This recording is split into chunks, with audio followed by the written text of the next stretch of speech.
앞으로 우리와 함께하고 싶다면 구독, 좋아요, 알람 설정까지. 미래의 선수자 여러분, 보라의 자 6월 16일 라이브 방송 시작해 보겠습니다. 자, 그럼 역시 우리 보유 종목부터 현황 어떤지 여러분들이랑 같이 함께 짚고 넘어갈게요. VT 얘기 이어서 계속 해볼게요. VT 기세를 탔다. 37,600원이네요.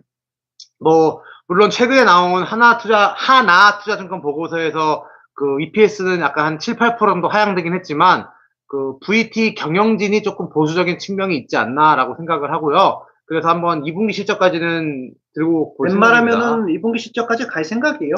그래서 근데 막 7만원 가고 8만원 가 그러면 2분기 실적 안 보죠. 그치. 근데 뭐 한 4만원, 4만원에서 5만원 사이 있으면 2분기 실적 가도 되지 않나. 그래서 VT 같은 경우는 지금 뭐 2분기까지 충분히 볼만하다. 그래서 VT 얘기가 오히려 제가 오늘 할 게 없네요. 기분 좋게 잘 가고 있어가지고. 여러분도 딱히 VT 얘기는 궁금하지 않죠? 그냥 잘 올라가고 있다. 그치. 제일 좋은 소식이죠. 뭐 진짜 너무 이쁘네요, 차트가. 말이 안 될 정도로. 사실 우리가 연초만 해도 2배 기대했었는데 어떻게 46,000원까지 해서 거의 3배까지 기대하게 됐어요. 그러니까요. 사실 연초 기대 가격은 넘어섰죠. 사실 저희가 연초에 EPS 기준으로는 한 35,000원 정도였는데 이미 37,000원까지 왔으니까 했는데 그 이유가 VT가 우리 생각보다 점점 잘해요. 계속 더 잘하고 하다 보니까 이렇게 계속 기대 주가가 적정 주가가 올라가게 됐네요. 옥철님, 옥철님, 아이고 감사합니다. VT 잘 했다고 주시는 그런 칭찬으로 받겠습니다. 자, 근데 이제 썸머 시즌은 이제 매도까지 해야 되니까. 맞아. 근데 대부분 한 8월에서 많이 마무리되는 경향이 있어요. 작년에 우리가 에코프레비엠 먹었을 때도 한 맞아. 8월쯤에 끝났거든요. 그치. 그래서 사실 운이 좋으면은 더 과열로 치달아갖고 막 7, 8월에 한 5만원 이상 갔으면 좋겠네요. 그래서 VT 같은 경우는 아. 뭐 간단하게 하면 된다. 진짜 내년까지 홀딩도 생각해볼 만해. 우리가 이제 적정 주가 다 하면 세 가지 방안을 얘기해 드릴 거예요. 일단은 수익 실현할 수도 있고. 그 적정 주가에 나오기, 두 번째는 이제 홀딩. 그러니까 분기 치고 갔을 때 이제 계산을 대충 할 수가 있거든요. 내년 1분기 대비, 그러니까 올해 1분기 대비 4분기가 얼마나 성장했나 보면 내년에도 최소한 40%만 돼도 홀딩해도 돼요. 그치.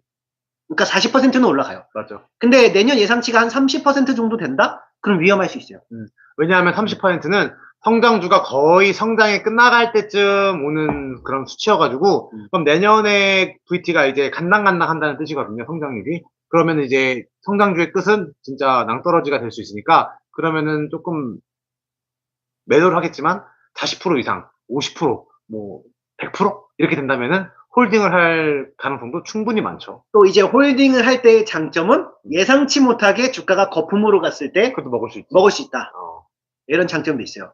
근데 이제 매도를 할 때는 연말에 트럼프 이런 거를 피할 수도 있다라는 거죠. 맞아. 그러니까 각각의 장단점으로 이제 우리가 적정 주가에 다다르면 여러분들에게 설명을 해 드릴 거예요. 순이익이요, 순이익. 그치. 영업이익으로 하는 거 아니에요. 어디서 잘못 알려주시는데 영업이익으로 PR 아니거든요. 무조건 순이익으로 해야 돼요. 순이익으로 PR이에요. 순이익으로 무조건 PR을 해야 합니다. 그래서 VT 같은 경우는 내년까지 일단 1분기까지는 지금 무조건 지켜보고 썸머 시즌 잘 맞추면서 아까 민혜가 얘기한 대로 홀딩을 할지 아니면 수익 실현을 할지 한번 다 같이 한번 또 이야기를 나눠보도록 합시다. 일단 적정 주가 일단 최소한 보고서대로 하여 46,000원까지는 최소한 가야겠죠. 그러니까 그때까지 뭐 아직 좀 한참 남았으니까. 맞아. 한 20% 남았잖아, 20, 30%. 뭐 가만히 있어도 되고 솔직히 적정 주가 다도 실적 한번 까보고 싶기도 해요. 그러니까 계속 너무 분기로 잘하고 있어가지고 추세가 좀 심상치 않거든요. 더 잘하고 하는 이런 기세가 있으니까 조금 뭔가 더 잘하지 않을까라는 생각이 합리적인 의심이 드네요. 자, 그 다음에 이제 한국은 이제 할 게 없고 미국? 이제 미국 쪽으로 넘어가야겠죠?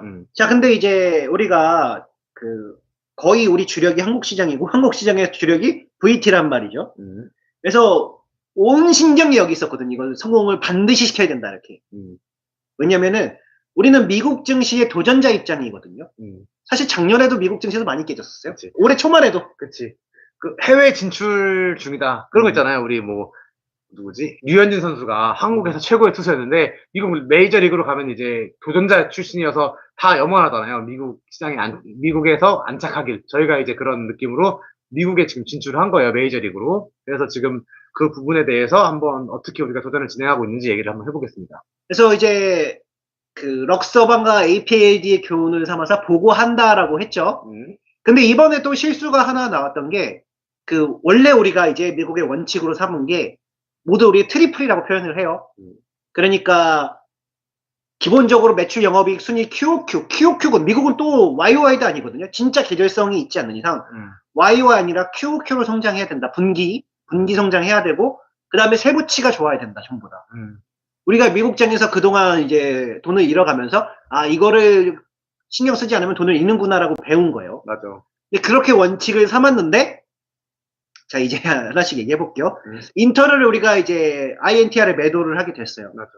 근데 그때는 몰랐거든요. 근데 인터의 실적이 2분기가 좋다고 CEO가 이제 인터뷰가 나왔는데 주가가 급등하는데 또 이제 먹인 걸 봤단 말이에요. 맞아. 그러면서 아 그때 조금 뭔가 긴장이 빡됐거든요. 그렇지. 주가라는 게 이거 왜 먹여? 뭐 2분기 실적 좋다는데 이런 느낌이었던 거예요.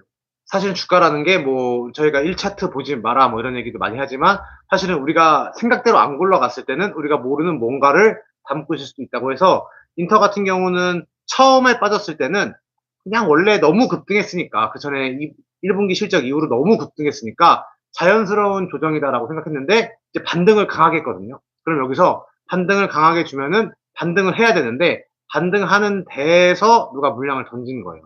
그러면서 다시 저점까지 내려오는 걸 보면서 뭐지 혹시 우리가 모르는 뭔가를 놓치고 있는 게 있지 않을까라고 해서 조사를 다시 들어가게 된 거죠. 근데 아직은 끝난 거 아니에요. 왜냐면 6월 달까지 올라오면 되거든요. 6월 달까지. 그렇잖아? 맞아. 근데 왜냐면 얘가 갈 길이 멀어요, 되게. 인터가 갈 길이 막 그때 우리가 했을 때 100% 정도 맞아. 됐었는데 100% 정도 남았었습니다. 갈 길이 먼데 실적이 좋은데 먹인다. 이거는 우리가 모르는 뭔가 있지 않나라고 해서 조사를 하게 됐었어요. 그렇지. 근데 이제 거기서 이제 뱅킹 부분에서 이제 4.8%인가 그러니까 매출 영업이익 순이익은 다 호조예요. 우리가 실적 잘 된 거 보고 들어간 거단 말이죠. 그치. 근데 그게 매출에서 영업이익도 순이익도 호조인데 매출의 세부치에서 이제 인터레스트 인컴 그 이자 수익이 4.8% 역성장 나온 거예요. 그치. 분기 QOQ로다가. 그래서 고민을 그러니까 얘네 이제 역사적으로 이제 한번 다시 돌려봤고 우리가 그때 처음 알았어요. 아 얘가 왜 QOQ로 역성장이 있었네 이렇게. 물론 전체는 성장인데 이제 세부치가 이제 그치. 걸린 거예요 이제. 그래서 역사적으로 봤을 때 22년도에는 4분기 대비 1분기 QOQ 역성장한 다음에 2, 3, 4 치고 가는 경향이 보였었거든요. 근데 작년에 주가가 크게 올랐을 때는 그 1분기부터 치고 갔었잖아. 맞아. 계속 4분기부터 1분기까지 연달아 치고 가는 모습이 보였던 거예요. 그래서 이거 우리가 생각하는 트리플이 아니네라고 인지가 되는 순간 우리가 매도를 하게 된 거거든요.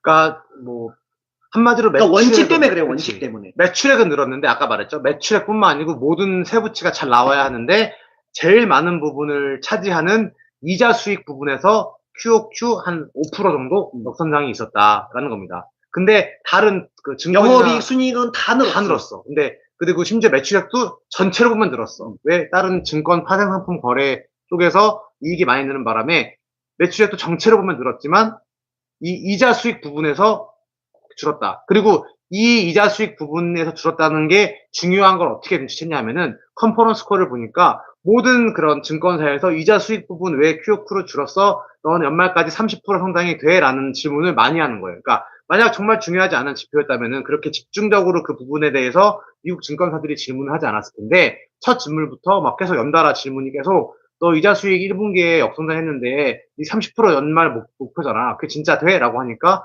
그 CEO의 답변은 청년해 봐라. 우리 4분기까지 하지 않았냐? 그럼 4분기까지 우리 해낼 거다라고 하는데 4분기 가봐야 아는 거죠. 그거는. 그거는 심지어 근데 그 대출 포트폴리오는 또 QOQ 1% 성장했어요. 맞아.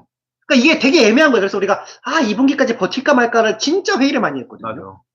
근데 우리가 원칙이 있단 말이죠. 원칙이. 보고 나서 한다. 맞아. 그래서 결국 인터를 2분기 실적 보고 나서 접근하는 걸로 바꿨어요. 그치. 물론 올라갈 수도 있어요. 근데 원칙을 지켜야 된다라고 하는 거라서 이건 어쩔 수가 없었어요. 우리 원칙에 벗어나 우리 자동 매도가 나와가지고. 그치. 그래서 보고 나서 하겠다는 거죠. 그러니까 인타워라는 것 자체가 실적이 막 그렇게 막 다 절대 팔아라 이런 느낌이 아니고 그 이자 수익 부분 하나가 한 건데 어려운 거예요. 그럼 우리 생각에는 어렵다면은 그 다음에 원칙에서 어려운 이유가 원칙에서 벗어났기 때문이죠. 티끌만큼. 그럼 이제 이거를 우리는 매도하고 2분기 때 진짜 이 CEO 말대로 이자 부분도 늘고 대출 포트폴리오도 늘고 다 늘었을 때 다시 접근해도 수익을 차라리 포기하더라도 접근하는 게 낫다라고 생각을 한 겁니다. 건가? 그래서 이거는 사실 우리 실수예요, 실수 이거는. 그러니까 뭐 멤버십 분들한테 죄송도 한데 우리가 VTA 때 정신이 진짜 혼신의 힘을 다하고 있었거든요. 그래서 이거 실수가 나온 것 같아요. 이거 원칙을 또 지켰어야 되는데. 김기님. 그 바로 이제 USAP 하고 그 다음에 딴 거 할게요. 네네.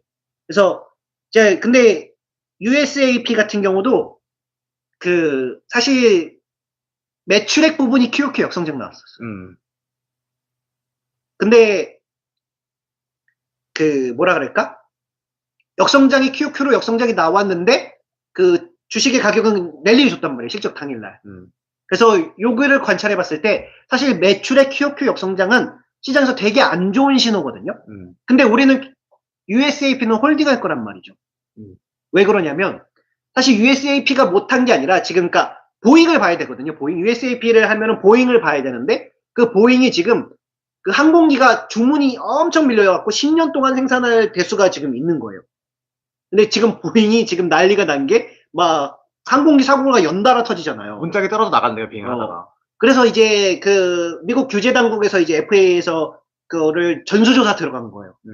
그래서 생산 대수가 그러니까 이게 공급망의 문제라고 하거든요. 그러니까 막 생산해도 10년치가 비행기가 밀려 있는데 그 생산을 못 하고 있는 거예요 지금. 그러니까 투자자들도 그걸 아니까 매출액이 QOQ 역성장면 원래 이렇게 한 진짜 주식이 많이 떨어지거든요 순식간에. 맞아. 근데 오히려 올리고 순이익은 QOQ 대신 2배 늘었단 말이죠. 순이익은 2배 늘었어. 그래서 일단 올라왔는데 여기서 또 이제 조정 중인 게 그 보잉이 또 이제 그거를 만들지 못하고 있어요 비행기를. 계속. 맞아. 보잉이 그리고 5월 달에도 수주를 한 대밖에 못했다. 네, 수주는 상관없는 것 같아요. 왜냐면 10년치가 있기 때문에. 근데 그 안 좋은 느낌인 거지. 그러니까 오히려 출하 대수가 되게 아직도 출하를 못하고 있어요. 되게 낮게밖에 출하 못해서 출하를 못한다는 것 곧 USAP 매출에 영향이 있을 수 있다. 있을 수 있는 우려가 있다. 하지만 그 CEO 인터뷰에서는 QOQ 성장할 거다라고 얘기를 하고 있고, 그다음에 내부자도 사고 있더라고요. 그러니까 CEO나 이런 친구들. 그래서 오히려 이거는 우리가 생각하기에 순이익이 QOQ로 계속 는다는 가정하에 우리가 계속 홀딩할 것 같아요. 그 다음에 오히려 더 내년에도 이거는 홀딩할 수 있는 근거가 될 수 있다. 만약에 보잉이 지금 먹고 있는 이 제재가 풀려서 생산 대수가 원래대로 돌아온다면은 월 생산 대수만큼 분기 생산 대수가 원래대로 돌아온다면은 USAP도 그 생산 대수에 맞춰서 매출액까지 같이 증가를 하고 그 매출액 증가폭에 맞춰서 이익까지 같이 증가를 하는 모양이 오히려 이 규제가 풀리는 순간에 나올 수가 있겠죠. 그리고 이게 걔네는 이게 중국산이나 그런 걸 잘 못 쓰는 게 보잉에 납품하는 항공 스피릿 항공인가 걔네가 부품을 중국산 거를 막 갖다 쓰고 가라로 서류를 작성해가지고 거짓말 서류지. 그걸 딴 데서 납품받았다 이렇게 그걸 다 들킨 거예요. 지금 그러니까 미국의 그 항공기들이 되게 10년치가 밀려 있으니까 얘네가 부품을 구할 수가 없으니까 막 갖다 쓰고 자료를 속이고 막 이렇게 지금 막 하다 이 걸린 거예요 지금. 근데 여기서 이제 부품사들이 최대한 생산량을 늘리고 막 하는 중이라는 거죠. 그러니까 생산을 계속 늘려도 모자란데, 근데 심지어 얘가 또 규제를 먹어서 이제 생산을 못 하고 있는데 영원히 못 하지는 않을 거란 말이죠. 왜냐하면 비행기 만드는 회사가 전 세계 두 곳밖에 없어요. 두 곳밖에 없어. 보잉과 에어버스 두 곳밖에 없기 때문에 사실 항공사들도 선택의 여지가 없죠. 그러네. 심지었어요. 두 곳밖에 없죠. 그래가지고서는 이제 보잉 같은 경우는 이걸 풀리기만 기다리니까 USAP도 언젠가는 풀릴 거고 그 다음에 순이익은 2배를 증가하니까 홀딩이다. 영원히 그러니까 생산을 못 하진 않을 거예요. 왜냐면 10년치 동안 지금 필사적으로 생산을 해야 돼가지고. 5,600대 있다 그래요. 생산 그게. 그래서 뭐 계속 우린 좀 긍정적이거든요. 이런 거 좀 긍정적으로 봐야 돼요.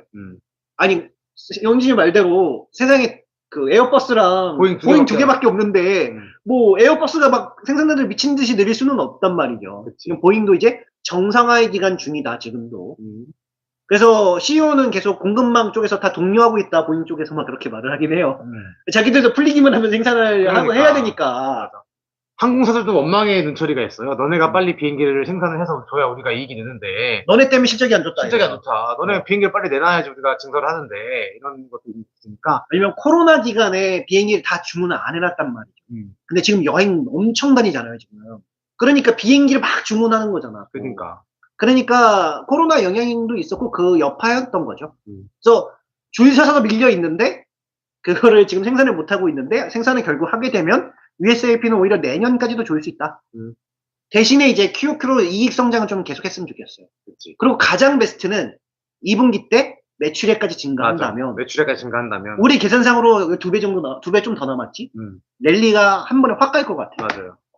그래서 USAP 같은 경우는 물론 보잉 빨로 인한 매출액 감소 우려가 있지만 그럼에도 불구하고 보잉이 결국에는 10년치 생산량이 있다는 점 그리고 순이익이 분기 2배를 치고 간다는 점을 들어서 홀딩을 하는 겁니다. 매출액이 QOQ로 역성장했음에도 불구하고 투자자들이 쫄지 않는 이유가 야 보잉 10년치 있잖아 이거예요. 있다는 거지. 쫄지 않는 이유가 있다는 거지.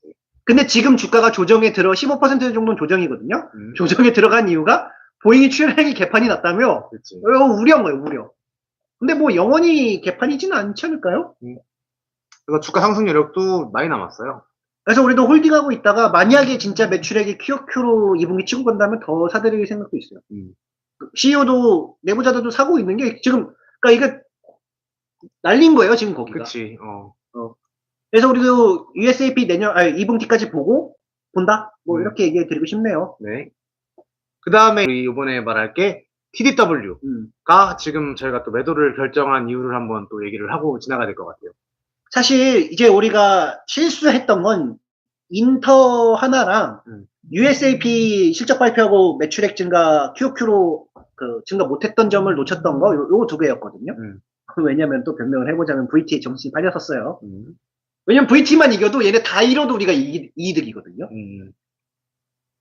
자, 근데 이제 VT는 이제 좀 뭐 많이 올랐으니까 관심을 거둬도 되고 이제 미국 쪽 집중하고 있는데 타이드워터는 실수가 아니에요, 사실. 타이드워터는 전 부분 호조였겠지. 4분기부터 QOQ로 1분기도 호조였고, 그 다음에 타이드워터의 특성상 그 선박이란 말이죠. 근데 선박이 그 증설을 한다고 해서 막 몇 개월 만에 땡겨서 이게 배를 만들 수는 없단 말이죠. 그래서 우리는 일단 괜찮다고 생각을 했었어요. 근데 이제 이재민님도 이제 아시네요. 걔네들 한두 명 판 게 아닌 것 같은데. 근데 많이 팔고 안 팔고는 좀 상관이 없는데 CEO가 조금 심했어요 이번에. 우리도 원래는 1분기까지 QOQ로 치고 가고 2분기도 뭐 소폭 성장할 거다라고 가이던스까지 줘서 안 팔려고 했지만 CEO가 그때 한번 제보가 왔었어요. 팔았다고 14만 주 14만 주인가 15만 주 팔았다 CEO가. 근데 그 당시 CEO가 한 70만 주에서 80만 주 있었던 것 같거든요. 그래서 그 정도 팔았으면 그래도 많이 남아있네. 이런 생각을 했어요. 왜냐면은 앨런 머스크도 트위터 산다고 막 주식 20-30%씩 날린단 말이죠. 그러니까 보유 물량에. CEO들도 그러고 막 자산이 여기 한 곳에만 집중돼 있는 거 싫기 때문에 얘도 뭐 집 사고 싶고 막 그래서 돈 매도하는 경향이 있어요. 그래서 실적이 좋고 한 CEO의 물량이 한 20-30% 나가도 우리가 조금 봐주는 편이었거든요. 근데 우리도 처음 봤어요. 이게 처음 본 게, 그러니까 70만 주 있었는데, 이번에 금요일날 이제 공시가 또 뜬 거예요. 근데 이제 매도를 또 이제 CEO가 매도를 또 단행한 거죠. 보면은 5월 9일부터 해가지고서는 거의 6월 13일까지 한 달 내내 지금 CEO가 지금 매도를 하고 있거든요. 그러니까 심하다는 거죠. 그러니까 뭐 집 사는 그런 수준의 아니면 CEO가 뭐 어디 돈이 필요하거나 이래서 매도하는 느낌이 아니고 거의 가진 지분의 거의 한 10% 빼고 다 날리는 정도로 수준으로 매도를 하고 있는 상황이에요. 지금. 그러니까 70-80% 있었는데 금요일 날 공시가 떴어요. 한 2-3일 전에 하면 되나 봐요. 그래서 공시가 떴는데 70만 주였었는데 근데 남은 물량이 15만 주. 그러니까. 13만 주인가? 15만 주인가? 13만 주였던 것 같아. 요 정도 빼고 다 던진 거예요, 이놈이. 그러니까 CEO가. 13만 주를 판 게 아니고 13만 주 남긴 거예요, 지금. 그러니까 우리는 한 10에서 20만 주 팔면은 그래도 50만 주 남아있네 이렇게 생각했었는데 50만 주 날리고 70만 주에서 13만 주 갖고 있는 거죠. 그러면 이제 이런 거예요. 우리가 예를 들면은 우리가 예를 들면 VT를 지금 거의 많이 갖고 있는데 그 우리가 막 10% 빼고 다 날렸어. 근데 여러분은 들고 가셔야 돼요. 우리 실적 좋습니다. 이러면은 여러분 믿으실 건가요, 이게? 그치. 어. 그래서 이런 상황이 되니까 우리가 그러니까 실적은 우리가 최신 데이터까지는 다 좋고 호조로 다 돼 있어요. 그 전 부분이 트리플인데 CEO의 이 행동이 그다음에 주가의 반응이 이상했다는 거죠. 왜냐하면 타이더터 주가도 오르지를 못하고 있거든요. 지금 보면은 타이더터도 지금 주가가 반등을 하려고 했다가 CEO 매도설이 나오면서 또 7%가 빠져버렸거든요. 그러면은 CEO마저 지금 배를 버리고 떠나고 있는 상황에서 선장이 배를 버렸어요 지금. 배를 버리고 떠나고 있는 상황에서 우리가 이거를 믿을 수 있냐는 거죠. 아무리 전 지표가 호조라고 해도. 그래서 전 조사를 지금 해보다 보니까 하나 좀 힌트를 얻은 게 석유에 조금 뭔가 판이 조금 바뀔 수도 있지 않나라고 의심이 드는 사건이 들었던 게 옛날에 우리 기억하죠. FTI라고 선박 수주를 했는데 수주량이 미달이어가지고 우리가 매도를 했던 그 회사가 아직도 수주가 거의 한 10억 달러밖에 안 되더라고요. 그러니까 작년 같은 경우는 2분기에 수주를 한 40억 달러 정도 했거든요. 근데 지금은 10억 달러라는 거는 배 수주가 안 들어온다는 거예요. 그러면은 문제가 지금 있는 거죠. 왜냐면 타이더터도 배가 수주가 들어오고 정유가 이게 돌아가야지 그 이익을 낼 수 있는데 사람들이 지금 움츠려 있다는 거죠. 배 수주도 안 할 정도로. 플랜트. 플랜트. 그래서 6월 3일날 그때 사우디가 석유에서 사건이 있었잖아요. 갑자기 확 빠진 거. 그게 아마 조금 영향이 진짜 실질적으로 있나라는 생각도 드네요. 박종현님께서 이제 말씀 잘 하셨어요. 미련이 없으면 안 되죠, CEO가. 우리가 계속 잘 된다고 했었는데, QOQ로 진짜 타이더턴 내내 치고 가고 있었거든요. 한 2년 동안. 그거 전환 사채인 것 같아요. 그러니까 전환하는, 워런트. 그래서, 그 회사에 미련이 없으면 안 되는데, 왜 얘가 뭐 다 날렸어요. 그러니까 다 날리고, 그러니까 내부자가 10에서 20% 팔린 거는 그 집 사고 뭐 너 돈 쓸 수 있지 그런 생각인데 10% 남겨놓고 다 날리면은 야, 그게 말이 되냐 이놈아. 야, 너를 믿고 어떻게 버텨 이런 느낌이 된 거예요. 그치. 그리고 보니까 뭔가 느낌이 좀 쎄해. 보니까 다른 친구들도 지금 뭔가 판이 바뀐 느낌이 나서 애들이 조금 걱정하나. 실제로 바뀌었는지 안 바뀌었는지는 실적을 진짜 까봐야겠지만 일단은 지금 확실히 움츠려 있는 건 확실하다. 그러면 아까 말했다시피 우리도 보고하는 게 낫지 않나라고 생각을 합니다. 왜냐면 이거 선장이 배를 버렸는데 우리가 여기서 실적 좋은데 버텨봐요 하는 게 좀 이상하잖아요.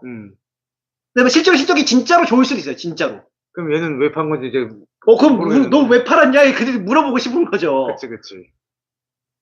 근데 지금은 이 CEO가 10% 빼고 남기는 걸 보면서 그 다음에 FTI가 수주가 안 되는 걸 보면서 굳이 우리가 지금 CEO도 버린 배에 타고 있기는 조금 힘들지 않나. 그래서 만약에 실적이 좋으면은 아마 그 실적 전에 한 20, 30% 급등할 수도 있어요. 근데 그런 거 차라리 포기하고 그냥 실적 보고 진짜 괜찮은 거 보고서는 들어가겠다라고 생각을 하는 겁니다.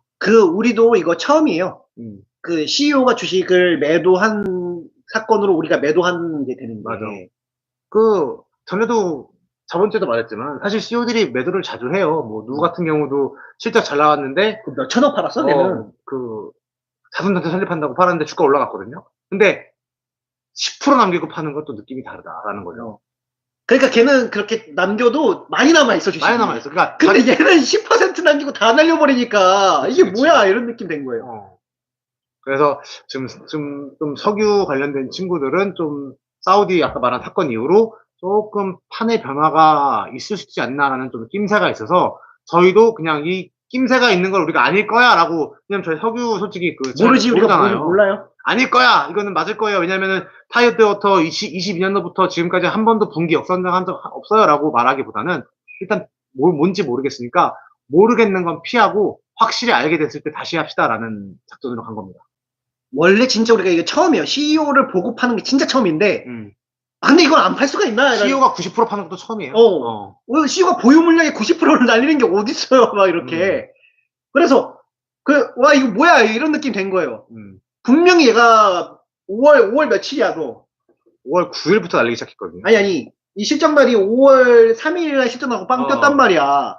근데 그다음부터 미친듯이 파니까, 야, 너 이게 언행인 불일치잖아요. 감옥 가지 않나, 이러면? 내부도 정보 아니야? 그래서, 그래서 우리는 일단은 이건 정상적인 흐름이 아니라고 생각해서 일단은 이거는 조금 매도해야겠다. 왜냐면 이것도 우리가 자고 나서 알았거든요. 이거 우리가 미국인이었으면 장중에 날렸을 수도 있어요. 그치. 어쨌든 TW 같은 경우는 TW와 인터앤코 같은 경우는 2분기 실적을 보고 아니 TDW는 실수가 아니었고 대응이에요. 대응. 근데 인터는 실수였고 그 다음에 USAP는 실수였는데 운이 좋았다. 뭐 요런 느낌으로 그쵸. 정리를 할 수가 있겠네요. 그래서 한번 보고서는 한번 또 봅시다. 그래서 TDW 같은 경우는 아직 우리도 매도를 안 했는데 월요일 장 시작하면 매도할 것 같아요. 이거 안 할 수가 있나라는 생각이 들어가지고. 그래서 TW까지 이렇게 했고, 그 다음에 이제 또 얘기를 드려야 될 게, 뭐, 조이 종목 애플로빈부터 해볼까요?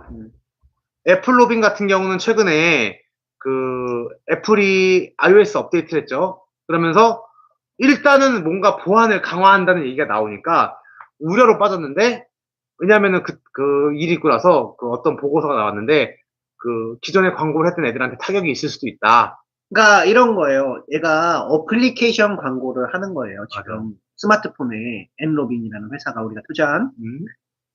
근데 얘가 이제 AI 광고 모델로 해가지고 지금 이제 이익이 폭증하고 있어서 우리가 투자를 한 거예요. 심지어 가이던스도 원래는 $100 부분이었었는데 120달러까지 올라갔어요. 그러니까 실적이 1분기 나고 더 올린 거죠. 근데 이제 한 리포트 냈는데 애플의 개인정보 정책으로 인해서 너네가 이제 핑거프린트 기술이라고 해요. 핑거프린팅? 거기에 백로그라고 해서 그 기존의 이제 광고 회사들이 여러분 뭐 그거 있잖아요. 뭐 예를 들면은 그 뭐 검색하면은 그 광고 나오지 않나요? 맞아요. 내가 뭐 하나 봤으면은 갑자기 옆에 배너에 내가 봤던 거 전부 나오기 시작하잖아요. 그 기술. 그게 이제 여러분들의 그런 거를 검색 기록이라든가 이런 거를 추적해서 하는 그 기술을 이제 애플이 보안 강화로 인해서 이 기술을 쓰는 회사들의 타격이 있을 수 있다. 이렇게 얘기가 나온 거지. 그래서 일단 주가가 그 보고서 발표 후에 6월 11일 날 장중에 10% 빠져다 3.7에 마무리됐어요. 그 다음에 이제 뭐 거의 다 기어 올라왔죠, 이제. 왜냐면은 이제 그 다른 웨드부스인가? 거기서 증권사에서 애플로빈 영향 없다. 얘가 그러니까 CEO래. 거기 회사랑 면담을 했는데, IR을 했는데, 그걸 내용을 살펴보니까 핑거프린팅 기술을 그 애플로빈은 쓰지 않고 있더라. AI로 해서 다르게 분석을 하고 있더라. 그래서 보안 정책 강화와 연관이 없다라고 이제 그거를 발표를 해줘가지고 주가가 잘 회복을 하고 있죠. 우리가 약간 저 내용이 회사 측의 발표를 이제 신뢰를 갖는다면 반등할 거예요. 왜냐면 이거는 해프닝이거든요. 그냥 해프닝? 그러니까 반등하겠지. 심지어 이제 우리가 이제 TDW를 매도하게 됐잖아요. 그럼 이제 돈을 또 이제 재분배를 해야 된단 말이죠. 맞아.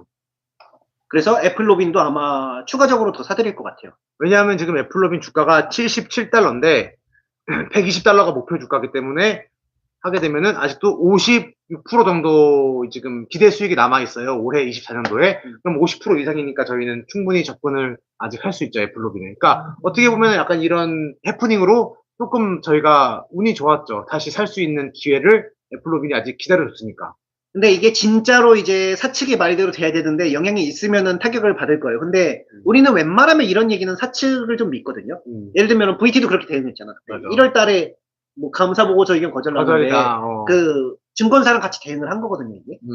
얘도 웨드부시라는 거랑 같이 대응한 거야. 우리 영향 없다 이렇게. 근데 이제 투자자도 잘 안 믿거든요. 한동안 의심의 눈초리로 봐요. 맞아. 진짜냐 이렇게. 그러면 길면은 이제 2분기 실적 전까지 의심을 하고 이게 시장에 먹히면 뭐 금세 올라가겠죠. 또 얘는 AI군이라서 좀 핫해요. 맞아. AI 광고예요. AI 광고. 그래서 이 APP 애플로빈 같은 경우는 AI를 통해서 이제 광고를 하는데 그 AI 버전 2도 나왔대요. 근데 그 버전 2도 지금 반응이 굉장히 좋다고 하고 그다음에 이 광고 자체가 좀 잘 돼가지고 광고 단가도 되게 높다고 하니까 뭐 이런 총체적인 보고 내용을 봤을 때 50% 이상 남은 수익률까지 고려했을 때 지금 트레이더터 매도라든가 했을 때 남은 자금으로 애플로빈의 추가적인 접근이 가능한 시점이다라고 생각을 합니다. 원래 타이더터가 CEO가 저 난리 안 쳤으면은 사실 가만히 있었어요. 그러니까. 우리도 굳이 막 고르게 넣었는데 막 잘 가고 있으면 굳이 빼지는 않거든요. 기대 수익이 비슷하면은. 맞아. 근데 지금 저 CEO가 좀 심상치 않은 짓을 해가지고 이건 어쩔 수가 없는 대응을 해야 되지 않나라는 생각이 있어요. 예를 들면 그런 거야. VT 경영진이 주식을 다 팔았어요. 이러면 어떨 것 같아 느낌이. 그러니까. VT 갑자기 경영진이 주식 다 팔고 나가면은 뭔가 의심이 되지. 의심이 되는 거. 이거는 뭐 있을 수가 없죠. 이거 왜냐면은 특히 미국 같은 경우는 우리나라는 애널리스트 분들이 이제 주가를 끌어가는데 미국은 이제 CEO가 끌어가야 된단 말이죠. 근데 선장이 그러니까. 제일 먼저 앞장서서 내리면은 너무 많이 팔았지. 좀 되게 의심인데요. 이거는 무조건 나와서 실적 봐야겠다라는 느낌으로 돼가지고. 그래서 일단은 타이더스는 애플로그인까지는 여기까지 이렇게 됐고 누구부터 해볼까요? 그러면 눈은 간단하니까. 눈은 그냥 우리가 그래서 전수조사를 했어요. QOQ로 진짜 그 혹시라도 역성장하고 우리가 놓친 게 있나. 그치. 그리고 앞으로 좀 원칙으로 좀 삼은 게 있거든요. 앞으로 이제 매수나 분기 시정 나오면 QOQ 트리플을 반드시 체크한다. 이거 좀 원칙으로 다시 좀 강제성을 조금 가지게 만들고. 그치. 그래서 이제 누도 이제 저희 전수조사를 했는데 누는 아까 말한 그 인터레스팅 인컴 부분, 그러니까 이자 수익 부분도 증가를 했어요. 그러니까 지금 시우님께서 또 적절한 타이밍에 얘기를 해주셨는데 인터는 계절성이라고 했는데 누는 했다는 것 자체도 조금 이제 뭐라 그러지? 어폐가 있는 거죠. 그러니까 같은 인터레스팅 인컴인데 누는 지금 또 증가를 QOQ로 치고 갔거든요. 물론 인터도 CEO 말이 맞을 수 있는데 저희는 그거를 보고하겠다는 겁니다. 그러니까 틀리다는 게 아니라 모른다. 그리고 모르는 건 안 한다. 그치. 뭐 요런 느낌인 거예요. 그래서 차라리 보고 일단 수익을 내주더라도 보고하겠다는 거죠. 그래서 누 같은 경우는 그래서 뭐 인터레스팅 인컴 부분도 그렇고 뭐 그다음에 오히려 누는 마진이 조금 준 경향이 있었는데 이것도 오히려 4분기 때가 너무 낮았고 그다음에 올해는 일시적으로 충당금을 4분기 때 안 쌓았던 걸 쌓으면서 낮아졌다라고 얘기를 하고 있고요. 네, 마진율 퍼센테이지 전체적으로는 다 늘었어요. 그리고 그다음에 이익, 그다음에 매출액 다 늘고 있는 모습을 보여서 누 같은 경우는 뭐 괜찮았다. $16 홀딩이다. 30% 남았나요? 그래서 누 정도는 괜찮았다라고 생각하시면 되고요. 그다음에 이제 퍼스트 솔라. 새로 팬 퍼스트 솔라 얘기를 해볼게요. 자, 얘는 스토리가 좀 길어요. 우리가 얘 실적 발표할 때부터 그때도 얘기했을걸? $200부터 보고는 있었어요. 맞아. 근데 회의를 하다가 그때 중국산이 이제 공급 과잉이 너무 심해가지고 역풍은 안 하는 게 좋지 않아. 실적이 좋아도 이렇게 됐었어요. 그치. 왜냐면은 태양광이 중국산이 정말 큰 문제라는 거는 알고 있었거든요. 유럽에서 목장을 만드는데 울타리 값보다 중국산 태양광 패널 값이 싸가지고 그거를 목장을 대신 태양광 패널로 친대요, 이렇게. 그러니까 얼마나 싼 거야. 그리고 중국 그 회사들이 전 지구가 2025년인가 2030년인가 쓸 정도에 이미 증설을 다 해놓은 거예요. 해놨대요. 그러니까 이게 얼마나 태양광을 무지막지하게 그냥 수익성 생각 안 하고 증설을 해놨는지 중국 애들이 시장에 아주 그란다였던 거죠. 그래서 그런 공급 과잉에 있는 중국, 그리고 중국과 맞서는 퍼스트 솔라 했을 때, 좀 힘들지 않나, 좀 이런 생각이 들었던 겁니다. 근데 이제 바이든 정부에서 관세를 양면형이라 그래서 대규모 태양광 발전소를 짓는 걸 이제 면세를 해줬다 그래요. 그러니까 관세를 안 먹였다고 해요. 그걸 왜 안 먹였냐? 발전소 업체들이 항의를 많이 했다고 해요. 지금 여기서 미국에서 생산은 안 하는데 도대체 이거 어디서 사냐. 그치. 이렇게 된 거예요. 그래서 일단 바이든 정부가 발전소 편을 들어준 거예요. 그래, 그러면 3년인가 2년 동안 유예해 주겠다, 이렇게. 근데 유예를 해주다 보니까 뭐 태양광 발전소, 그러니까 설비 만드는 제조업체들이 다 박살나고 있는 거죠. 그래서 이제 항의를 하니까 이번에 5월부터 관세를 매기기 시작한 거예요. 심지어 우회로, 중국 말고 우회로 들어오는, 동남아시아 우회로 들어오는 것도 다 막았다고 하거든요. 그치. 그러니까 한마디로 중국 패널이 미국에 들어올 길을 틀어 막은 거죠. 꽉. 우회 통로까지 다. 그러면은 이제 미국에서 생산을 하는 업체가 발전소 수요, 왜냐면 AI 때문에 전력이 부족하거든요. 이 수요를 독점할 수 있는데 그게 바로 퍼스트 솔라다라는 겁니다. 그래서 주가가 그걸 이후로 이제 급등을 했어요. $200에서 $250까지 순식간에 올라갔거든요. 자, 근데 $250까지 올랐는데 우리가 사실 여기서 살려고 그랬거든요. 계속 회의를 하고 있었는데 250에서 $70 여기서 원래는 살려고 했었어요, 계획으로. 근데 살 여력이 없었어요. 그러니까 우리가 굳이 잘 들어가 있으면은 굳이 돈 안 뺀다 이런 느낌이어서 보유 종목도 꽤 많아요, 그때. 근데 그때 인터를 우리 실수를 인지하고 나서 처리를 한 다음에 그 다음에 자금이 남으니까 그럼 퍼스트 솔라 생각이 나더라고요. 그래서 퍼스트 솔라 한번 건드려 볼까라는 생각이 났는데 그때 마침 주가 또 급등하고 있었어요, 이게. 맞아. 그래서 최고점에 들어갔지. 최고점 $300. 왜냐면 우리가 그거 막 매매 막 그런 거 어때요? 뭐 생각 안 하거든요. 신기하게 또 물어봐요. 그러니까 시점에 따라서 그냥 사요. 사실 올라간 거 따라 들어간 게 아니라 우리가 마침 판 시점과 얘가 올라간 시점이 그 맞물린 거예요, 이렇게. 우리가 2, 3일만 먼저 인지했었어도. 그러니까. 아니면 2, 3일 늦게 인지하던가. 늦게 인지하던. 근데 타이밍이 항상 이렇게 기가 막혀요. 이거는 뭐 우리가 그래서 맨날 이거 사고 나서 물리면 아 여기 CCTV 달려있나 왜 이렇게 물지 이런 말 항상 하고 있거든요. 그래서 뭐 근데 어떻게 해요? 우리는 그 뭐 적정 주가보다 그때 한 30%, 50, 40%도 있었나? 근데 얘가 원래는 이제 적정 주가가 퍼 25였어요. 맞아. 작년에 25였거든요. 근데 얘가 14달러 부분이란 말이죠. 14달러에서 25 하면은 사실 350이 적정가예요. 근데 이 25는 우리가 그냥 추론을 하기에 그 중국산이 범람하고 정부가 아무것도 관세 조치 안 했을 때의 25다. 근데 지금은 아까 말한 대로 또 이번에는 판이 바뀐 거죠. 중국산이 아예 못 들어온 상태에서 퍼스트 솔라가 이제 25일까라는 의심? 왜냐면은 미국 주식에서 PER 25라는 건 우리나라에서 PER 15 느낌이에요. 우리가 느끼기. 왜냐면 타이도토도 35고. 맞아. 그 다음에 이제 뭐야. USAP. USAP도 35인데. 심지어 태양광은 사실 그러니까 중국산 범람에서 공급 과잉의 태양광과 미국 정부가 딱 이렇게 미국 정부에 딱 등에 업고. 그치. 그 다음에 형님께서 딱 이제 보호해줘. 부부에 딱 알아줬어 이렇게. 그 다음에 AI가 여기서 핫하네. 그치. 여러분 이제 우리나라에서도 이제 뭐 현대일렉트릭이라든가 뭐 전선주 왜 올라가겠어요? 전선 변압기도 AI예요. 전력력이 없어서 난리가 났는데. 근데 이 미국 형님이 버티고 있는 태양광 업체가 25일까라는 의심이 든 거예요. 왜냐면 미국에서 그 35대야 그래도 좀 알아주는 성장주, 적당한 성장주. 그것도 한 방법이에요, 진짜. 그치. 이게 우리가 일부러 그런 게 아니라 그냥 우리는 그 주가 신경 안 쓰고 그냥 사거든요. 그냥 사요, 진짜. 거짓말 안 하고 우리는 그냥 신경도 쓰지 않고 사거든요. 자, 그것도 얘기해드릴게요. 트럼프 얘기도 해드릴게요. 그래서 샀는데 그러면 이제 만약에 우리는 35라고 좀 추론하고 있거든요. 내피셜이에요. 내피셜이에요. 이거는 적정주가 처음 받아야 되는 거기 때문에. 네. 그럼 490달러 정도 돼요. 그러면 지금 273이니까 70% 정도? 근데 우리가 계산했을 때는 한 50에서 60%인데 우리가 지금 주가가 떨어져가지고 70% 정도 여력이 남는 거예요. 신기하죠? 마법입니다. 저희 사고 2, 3일 뒤에 사시면 돼요. 그래서 어쨌든 70% 정도가 있는데 물론 팩트는 25를 지금까지 받았다는 게 팩트고 근데 이런 아까 말한 상황 때문에 35일지 않을까라는 약간 저희의 내피셜 걸쩍하는 느낌으로 했는데 그 퍼스트로는 또 AI 너무 핫하잖아요. 그래서 뭐 크게 막 걱정은 안 하고 일단 들어간 상태예요. 근데 아까 말한 대로 두 번째가 트럼프 연말에 당선에 있어서 추가적인 물량 투입은 조금 망설이고 있다. 그러니까 안 할 것 같아요, 거의.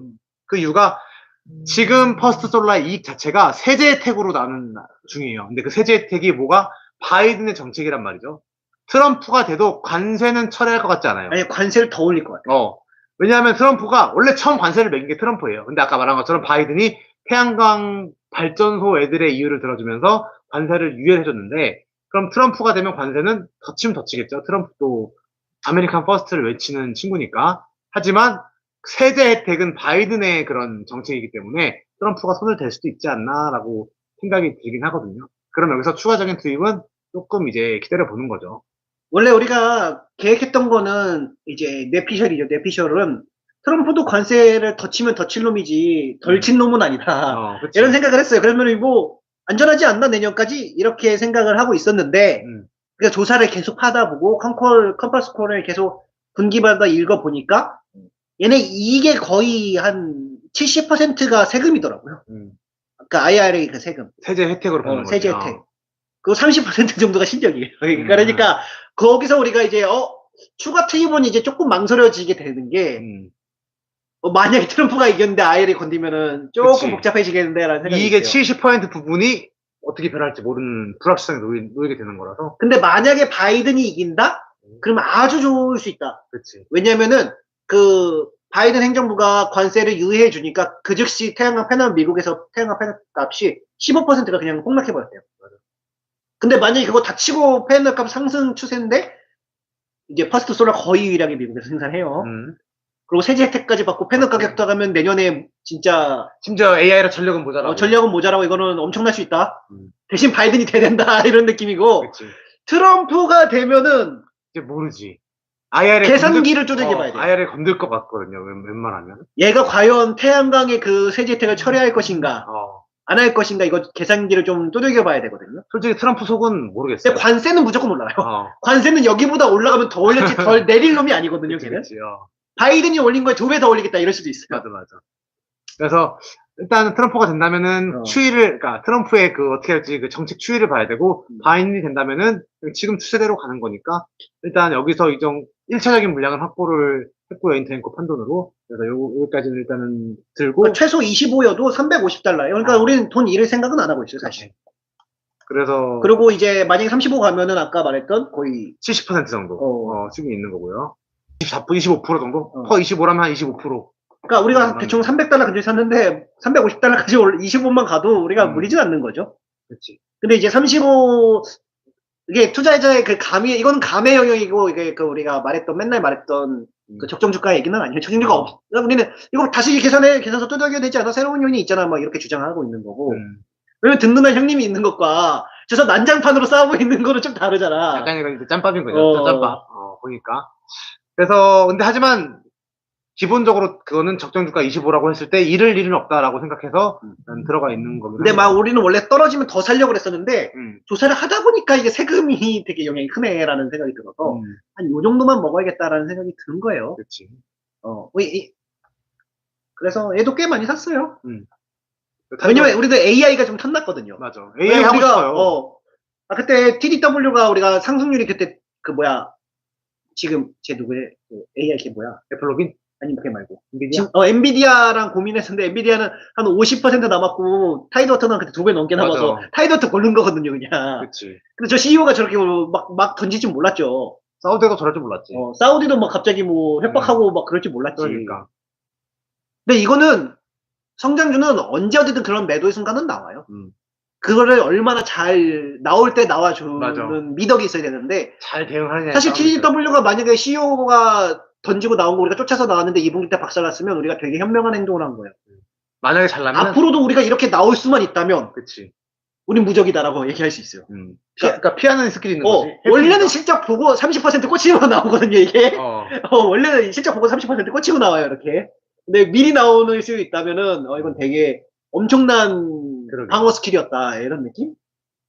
한 일치월장했다. 그러니까 우리 실력이 늘었다 막 이런 느낌인 거예요. 투자는 항상 예측보다는 대응의 영역이라서 잘 대응했다.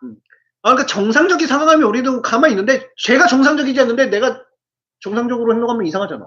뭐 또 하는 VT가 그 감사의견 보고서가 있었잖아요. 근데 갑자기 그 CEO가 아니다라고 말하는데 주식 다 팔고 있어. 그럼 진짜 아니야? 이런 느낌인 거지.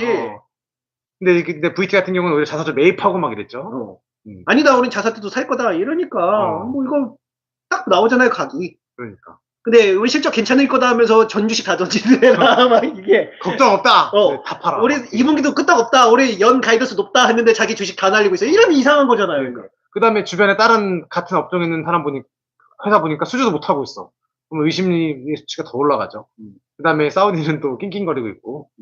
그래서 퍼스트 솔라도 우리도 AI 따라가자 이제 좀 이런 느낌으로 산 거예요. 그래서 퍼스트로 애플로빈 아마 AI 투톱이 되겠네요. 그리고 만약에 퍼 35 갔는데 적정가가 닿으면 던지고 선거 본다. 그렇지. 선거 본다 이렇게. 던지고 봤으면 좋겠다. 난 던지고 봤으면 좋겠다. 35 빨리 갔으면 좋겠네요. 근데 8월까지 50% 60%면 한 달만 해도 올라갈 수 있어요 이거. 맞아. 미국 주식은 한 달이 뭐야? 뭐 한 주만 해도 올라가니까. 일단 보유 종목 다 했나요? 오늘 그 보유 종목이랑 그다음에 포트폴리오 변경까지 얘기를 다 해드린 것 같네요.